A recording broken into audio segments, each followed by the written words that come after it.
नमस्कार, सास बहू और सेंसेक्स के आज के इस एपिसोड में आप सबका स्वागत है।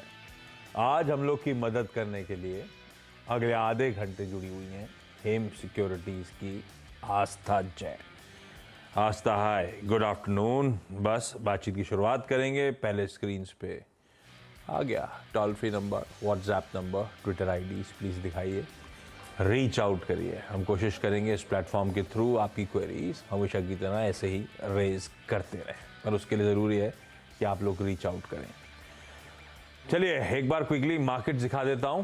मंगलवार का दिन है। कल के दबाव के बाद लग ऐसा रहा था कि हम कुछ रिकवरी के मोड में जाएंगे। ग्लोबल क्यूज या एसजीएक्स निफ्टी की चाल या हमारी शुरुआती मोमेंटम जो हमने लड़खड़ाती शुरुआत के बाद पकड़ा था, लग रहा था ठीक ठाक रहेगा माहौल। लेकिन कल आधे % गिरने के बाद अब हम दिन के लोस पे 1/3% के दबाव के साथ कामकाज कर रहे हैं। निफ्टी बैंक जो 1/4% जब मैंने ओपनिंग करी थी, जब सेटल हुआ था, तो निफ्टी बैंक 1/4% इन ग्रीन चला गया था। अब वो सारे गेन्स वापस खत्म होते हुए कल और आज के बीच में एक डिफरेंस और है। कल बाजार की ब्रेथ इवन थी। कई समय ऐसे थे जब ब्रेथ एडवांसेस के फेवर में थी। इस समय अब डिक्लाइंस के फेवर में जा रहे हैं, और ये तब हो रहा है जब अदानी ग्रुप के स्टॉक दरअसल स्टेबलाइज हो रहे हैं ज्यादातर, इवन कैश मार्केट वाले। अब तक क्या होता, कल का हाईलाइट थी कि वायदा बाजार के स्टॉक स्टेबलाइज हुए थे, रिकवरी के मोड पे थे, कैश वाले फिर भी पिट रहे थे। आज तो ज्यादातर अदानी ग्रुप के सारे स्टॉक्स इन ग्रीन ही कामकाज कर रहे हैं, मजबूती के साथ कामकाज कर रहे हैं। अदानी एंटरप्राइजेस तो 17% ऊपर है, अदानी पोर्ट्स फिर 7% और ऊपर है, और बाकी अदानी स्टॉक्स आपकी स्क्रीन पे। तो ये स्टेबिलिटी आने के बावजूद हम कुछ पेन में आपको नजर आएंगे। खैर, आज फाइनेंशियल सर्विसेज की ऑप्शंस एक्सपायरी है, ट्यूसडे है, और हम अब तैयारी कर रहे होंगे कल आने वाली क्रेडिट पॉलिसी की। क्रेडिट पॉलिसी में अच्छे बजट के बाद एक तबका होप जगाने लगा था कि बजट अच्छा है। बहुत पॉपुलिज्म का डोज है ही नहीं था, सही कह रहे हैं।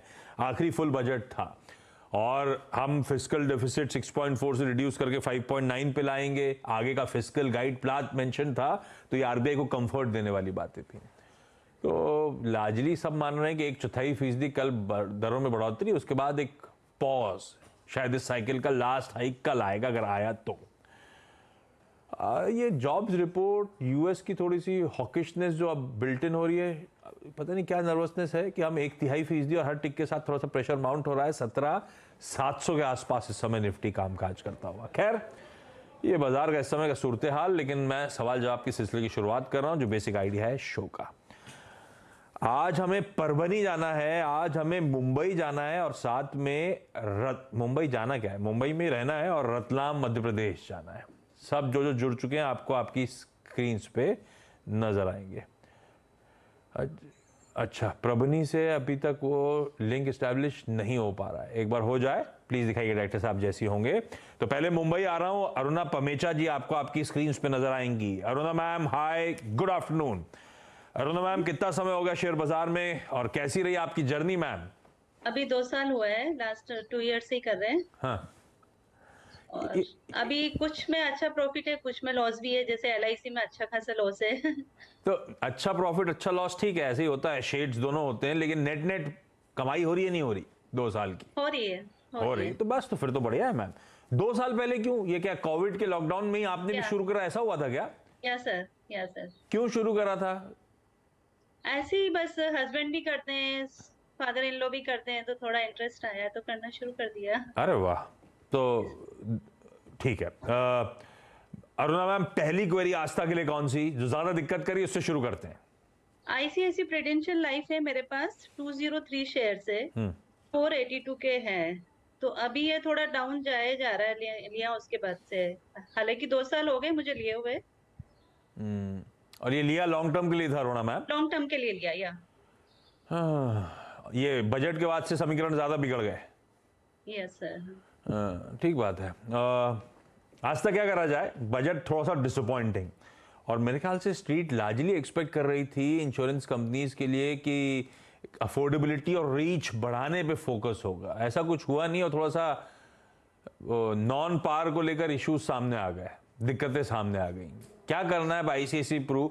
लॉन्ग टर्म के लिए व्यू क्या बन रहा है अब इस बजट के असेसमेंट के बाद भी?